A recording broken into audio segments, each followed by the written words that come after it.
ओम शांति।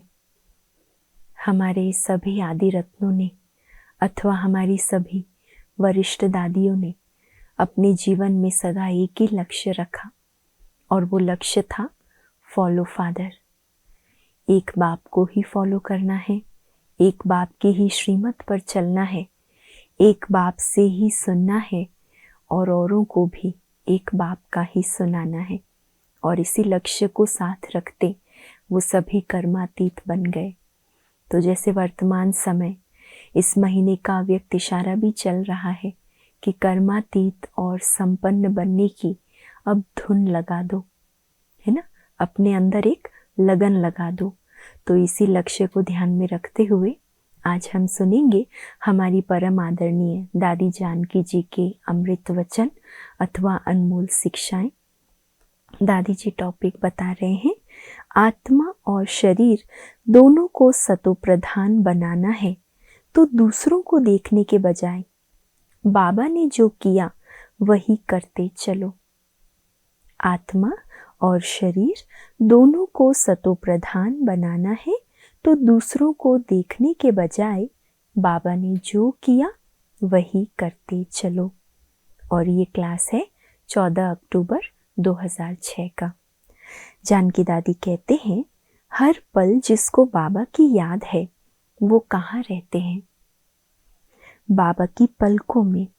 भगवान का प्यार कितना वंडरफुल है। इतना प्यार है जो भगवान अपनी पलकों में बिठा लेता है। सारा दिन बुद्धि में ज्ञान टपकता रहे, अर्थात सारा दिन ज्ञान का चिंतन चलता रहे। सारा दिन बुद्धि में ज्ञान टपकता रहे, अर्थात सारा दिन ज्ञान का चिंतन चलता रहे। एक बाबा का प्यार और दूसरा परिवार से प्यार। परिवार से प्यार मांगो नहीं, मांगने से नहीं मिलेगा। कोई भी चीज हो मांगने से कभी नहीं मिलेगी।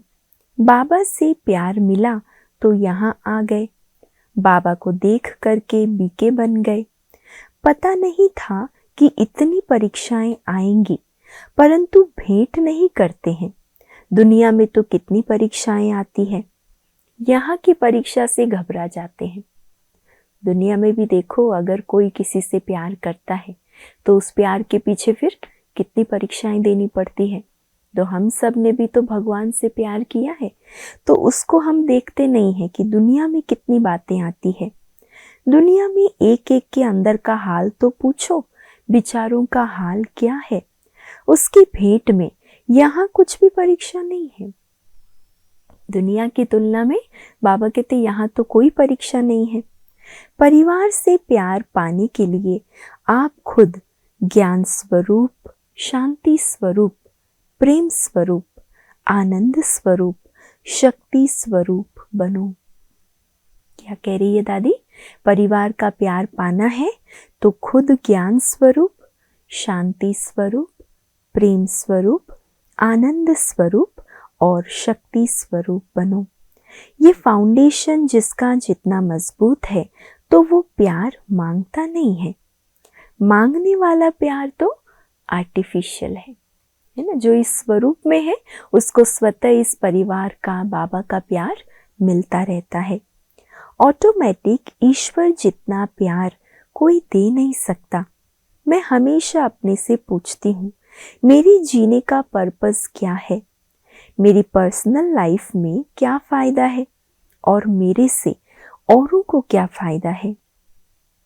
बाबा की पर्सनल लाइफ में तो हमने रोज नवीनता देखी। ब्रह्मा बाबा की पर्सनल लाइफ जिसको दादियों ने बहुत महीनता से देखा, समीपता से देखा, तो दादी जी कहती है बाबा की लाइफ में तो हमने रोज नवीनता देखी, अव्यक्त स्थिति देखी। अभिमान का अंश भी नहीं था। प्यार तो हर बच्चे के साथ था, पर अटैचमेंट नहीं था। जो कुछ हुआ ड्रामा पूरा हो गया। कोई सीन सामने आई तो नथिंग न्यू। ब्रह्मा बाबा की इतनी अचल अडोल अवस्था देखी। बाबा को हर समय तपस्या में देखा। त्यागी नंबर 1, सिंपल और सच्चा रहना ये ब्रह्मा बाबा ने प्रैक्टिकल सिखाया। त्याग में नंबर 1, तपस्या में सदा तत्पर और सिंपल व सच्चा रहना ये प्रैक्टिकल सिखाया।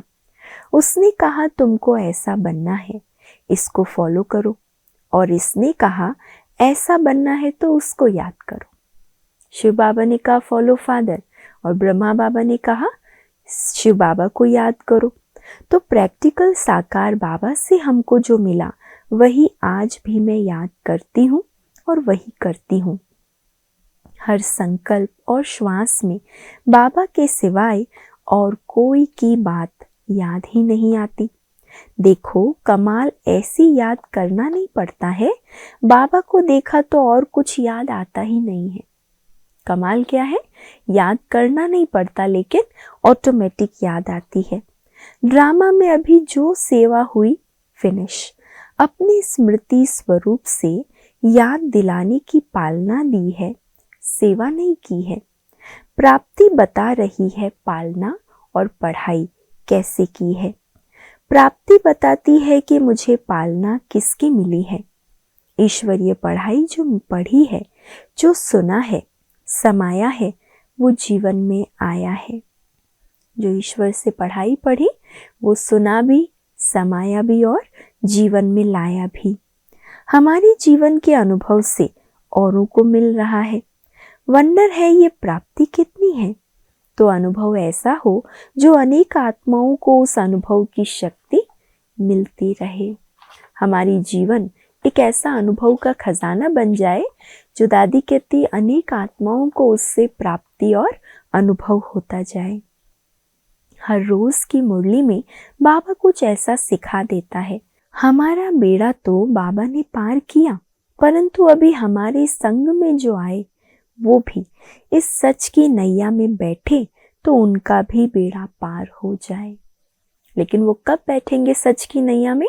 जब हमारी जीवन से उनको वो सत्यता का अनुभव होगा, स्वच्छता का अनुभव होगा, पवित्रता दिव्यता का अनुभव होगा। बाबा के गुण गाते हंसते हंसते ये जीवन बीते। जो बाप की महिमा है वो बच्चों की होनी चाहिए। तो बाबा की महिमा करते करते उसको देखते देखते उन जैसा बन जाएंगे। बाबा महिमा चाहता नहीं है, पर अनेक आत्माओं को जब प्राप्ति होती है तो उसके दिल से महिमा निकलती है। तो अब कोई व्यर्थ बात सुनने की जरूरत नहीं। हाँ, बाबा के जो बोल हैं वो बोल सकते हैं, बाकी तो कुछ बोलना ही नहीं आता। दादी कहती हमने इस जीवन में इस मुख से अगर कुछ बोला है तो वो है बाबा का ज्ञान, बाबा से प्राप्त हुए खजाने, और तो कुछ बोलना ही नहीं आते हैं। सुनने वाले थकते नहीं हैं, ये भी मेहरबानी है। अगर हमारे में जरा भी अभिमान होगा तो कोई सुनेगा नहीं। इसीलिए आत्माभिमानी बनकर पक्का पक्का बाबा के साथ संबंध जोड़कर फिर वो अनुभव औरों को सुनाना है। अच्छा, ओम शांति।